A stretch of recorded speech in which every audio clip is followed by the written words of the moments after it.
মন্ত্রী বিজয় শাহের বিরুদ্ধে মামলা। দিশপুর থানায় এজাহার দায়ের এপিসিসি। অপারেশন সিঁদুর নিয়ে প্রথমবার সংবাদ মাধ্যম তথা দেশবাসীর নজরে এসেছিলেন কর্নেল সোফিয়া কুরেশি। দেশজুড়ে তাকে নিয়ে শুরু হয় জোর আলোচনা। আর তখনই কর্নেল সোফিয়াকে নিয়ে আপত্তিকর মন্তব্য করেন মধ্যপ্রদেশের মন্ত্রী বিজয় শাহ। हर झोपड़ी और हर खोपड़े में हलमा होना चाहिए। हलमा मतलब दूसरों के लिए जीना, समाज के लिए जीना। जैसे हमारे मोदी जी समाज के लिए जी रहे, समाज के लिए जान लगा रहे, और जिन्होंने हमारी बेटियों के सिंदूर उजाड़े थे वही कटे पिटे लोगों को हमने उन्हीं की बहन भेज करके उनकी ऐसी की तैसी करवाई। एक बार मोदी जी के लिए जोरदार ताली बजाएं।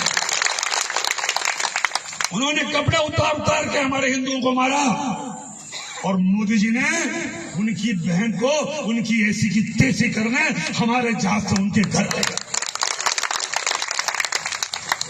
अब मोदी जी कपड़े तो उतार नहीं सकते थे, इसलिए उनके समाज की बहन को भेजा कि तुमने हमारी बहनों को अगर विधवा किया है तो तुम्हारे समाज की बहन आके तुम्हें नंगा करके छोड़ेगी।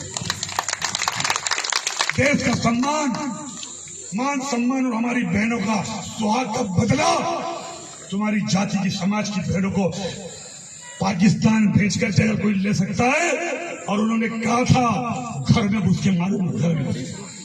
শুনলেন তো, দেশের বীরঙ্গনা কর্নেল সোফিয়া কুরেশিকে সন্ত্রাসবাদীদের বোন বলে আখ্যায়িত করেন মন্ত্রী বিজয় শাহ। এই মন্তব্য নিয়ে সারা দেশে তীব্র প্রতিক্রিয়া সৃষ্টি হয়। অস্বস্তি বেড়েছে গেরুয়া শিবিরেও। শুক্রবার মন্ত্রী বিজয় শাহের বিরুদ্ধে দিশপুর থানায় মামলা দায়ের করল অসম প্রদেশ কংগ্রেস। অসমের প্রতিটি থানায় মামলা দায়ের করুক বিজেপি। মুখ্যমন্ত্রীকে আহ্বান অসম প্রদেশ কংগ্রেসের। রাহুল গান্ধী ডাঙৰীয়াৰ পৰামৰ্শ মৰ্মে আমি গোটেই অসমত চিভিক এণ্ড ছ'চিয়েল আউটৰিচ কংগ্ৰেছৰ তৰফৰ পৰা কোঁৱৰ বিজয় শাহৰ ওপৰত এক গোচৰ ৰুজু কৰিবলৈ আমি সিদ্ধান্ত লৈছোঁ। আৰু আমি এয়াও আহ্বান কৰিম অসমত যে অসমৰ মাননীয় মুখ্যমন্ত্ৰী হিমন্ত বিশ্ব শৰ্মা ডাঙৰীয়া আৰু প্ৰতিগৰাকী বিজেপি দলীয় কৰ্মীয়েও যিহেতু তেওঁলোকো একোগৰাকী দেশৰ সাধাৰণ নাগৰিক, তেওঁলোকেও আগবাঢ়ি আহি অসমৰ প্ৰতিখন থানাত, প্ৰতিখন জিলাত, প্ৰতিখন সদৰ থানাত কোঁৱৰ বিজয় শাহৰ ওপৰত এটা কেছ ৰুজু কৰক। মই মাননীয় মুখ্যমন্ত্ৰী মহোদয়লৈ এক কাতৰ অনুৰোধ জনাইছোঁ, এক বিনম্ৰ অনুৰোধ জনাইছোঁ। দেশৰ এগৰাকী সাধাৰণ নাগৰিক হিচাপে মই অনুৰোধ জনাইছোঁ। বিজেপি নেতার মন্তব্যে ক্ষুব্ধ শীর্ষ কংগ্রেস নেতা রিপুন বরা। সেনাবাহিনীকে অপমান করেছেন বিজেপির মন্ত্রী। বিষয়টি নিয়ে মৌন কেন বিজেপি নেতৃত্ব? কেন মন্ত্রিত্ব থেকে বরখাস্ত করা হচ্ছে না বিজয় শাহকে?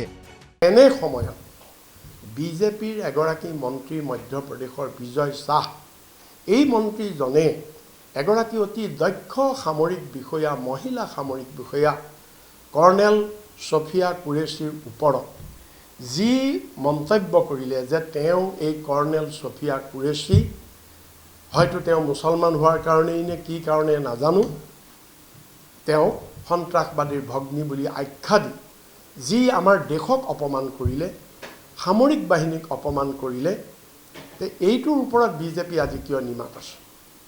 আমি কংগ্ৰেছ দলে ইয়াক আমি ধিক্কাৰ দিছোঁ আৰু আমি দাবী জনাইছোঁ যে এই মন্ত্ৰীজনৰ ওপৰত বিজেপিয়ে কিয় আজিলৈকে, নৰেন্দ্ৰ মোদীয়ে কিয় এতিয়ালৈকে এই মন্ত্ৰীজনক বৰখাস্ত কৰা নাইকিয়া?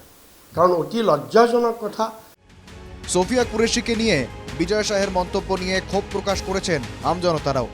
প্রশ্ন হয়, অভিযুক্ত মন্ত্রীর বিরুদ্ধে কি পদক্ষেপ নেবে বিজেপি, নাকি মন্ত্রীর মন্তব্যকেই শিলমোহর দেবে গেরুয়া শিবির? ব্যুরো রিপোর্ট, ইনকে টিভি বাংলা।